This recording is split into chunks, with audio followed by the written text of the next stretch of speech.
Welcome back. We're making a case for competitive balance. The roster data collection system will be implemented for the 2017-2018 school year, and the process modifies how high schools are placed into tournament divisions for a lot of sports: football, soccer, volleyball, basketball, baseball, and softball teams. Alongside me right now is WCPO.com high school insider Mike Dyer. Good to see you, Mike. We've got some athletic directors with us. To my far left is Scott Kaufman, who is now the athletic director at Lakota West. I've known Scott forever. It's good to see you. It shows I've been around a while. You sure have. And to our not so immediate left, in the middle there, is Kenny Pope from Purcell Marion, the athletic director there. Good to see you, Kenny. Good to see you too. And to our close left here is Jan Wilking, now at Wyoming, the Wyoming Cowboys. Oh, Cowboys it is. All right, so let's, all of this that we're talking about can make your eyeballs roll in the back of your head. It's about data collection. It's about where it's going to take high school sports as we know it. Scott, let's begin with you. Do you anticipate a dramatic change when all of this is implemented in 2017 and 2018? And if so, what? I really don't think that we will see a dramatic change. I think the change is going to occur for those that are real close to the cutoff lines. If you're 5 above a divisional breakdown or 5 below, your competitive balance number might move you up. It could move you down. For those that are solidly in the middle, no matter which division they're in, I think everything pretty much stays the same. You know, the question comes in, I think a lot of the discussion started early on with, at the percentages that you shared, where 17% of the private schools make up the Ohio High School Athletic Association, yet they win nearly 50% of the state championships. Will this change that? I don't know. I mean, I go back a few years, Delphus St. John wins the state championship 66-7. Okay, you move them up a division, all right, maybe they win 54-14. I don't know that it changes the percentages. Nonetheless, I understand the argument on both sides, and I think it was a time where there was enough in the membership that felt like they needed to do something to see if they could do something where, because the biggest issue stems from where you're getting your kids. And you look at a school like Lakota West, and even things have changed in the last 5 years, but when this was first born, you look at where you were getting your kids from. Lakota West was stuck within borders. Where Moeller or Elder, they could pull from 66 different high schools. Now with open enrollment and school choice, some of that has changed a little bit. So I think the whole premise behind competitive balance is to really dig down deep into where you're getting your kids from, to give you an idea of what your numbers are based upon how far out your reach is for where your enrollment's coming from. Kenny, you're in the GCO, obviously, in the co-ed division. What are types of things you're telling your coaches about this upcoming fall season? Well, we are just trying to wait and see what happens, actually.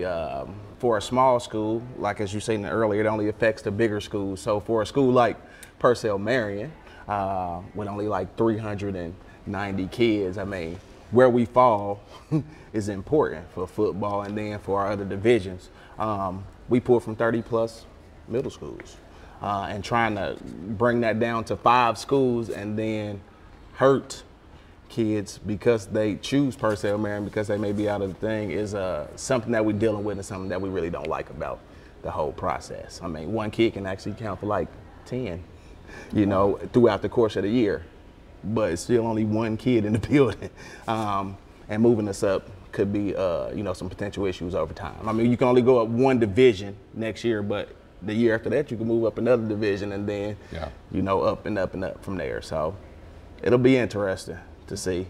Jan, I know Wyoming doesn't have an open enrollment policy, but still, we talked this week about maybe this is the last opportunity to get a competitive balance policy in place, before a possible split down the road. What are your thoughts on that in terms of where the state goes from here, if this doesn't work out the next 2 years?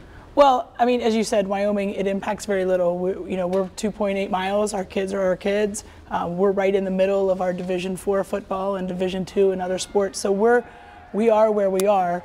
It will impact our opponents quite possibly. What happens to a Kettering Ultra or to, even Purcell. We play Purcell. So we're definitely in the wait and see mode. If this doesn't work, I think there's a lot of question as to where we go from here. And, as I said before, our strength is in our membership, and our strength is that, we all play by the same rules. We all play, we have the same bylaws that govern what we do. If we split, that will no longer be the case. And that, I think, has a lot of people's eyebrows up going, now what? Okay, everybody stay in place. We want to continue the discussion more. We are talking about the case for competitive balance with our local athletic directors, and we will continue next when this special edition of 9 on Your Side continues in just a moment.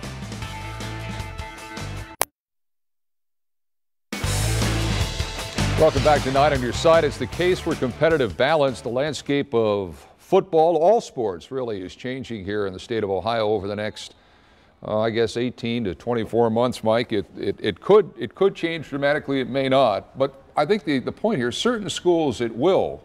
Other schools maybe not so much. Definitely. I mean, you know, you're looking at, as we mentioned before, an opportunity to move up one division. Yeah. If you're getting your kids from out of a district zone as determined by the OHSA. So, you know, there's still a lot of question marks on, you know, soccer, volleyball, and football for the fall sports. Scott, I mean, what are there, 800 and some odd school, 821?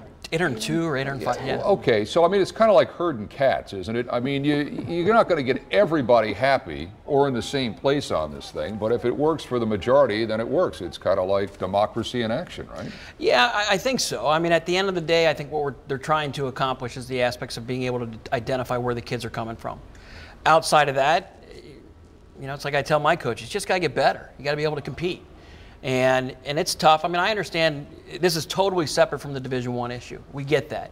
You know, when you're looking at 500 kids as a small D1 to 1,300 kids as a large D1, that's an issue by itself, and the state's done a good job of separating that.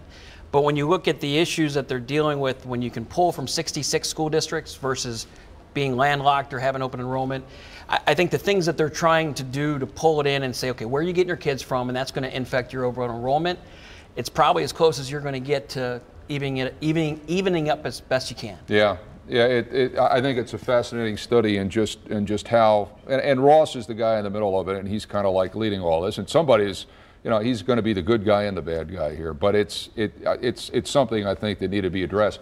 Scott, thank you for joining us. Kenny, good to see you. Jan, thanks for coming in. We appreciate your help tonight. Mike and I will be back here with just a final thought when the case for competitive balance continues in just a moment.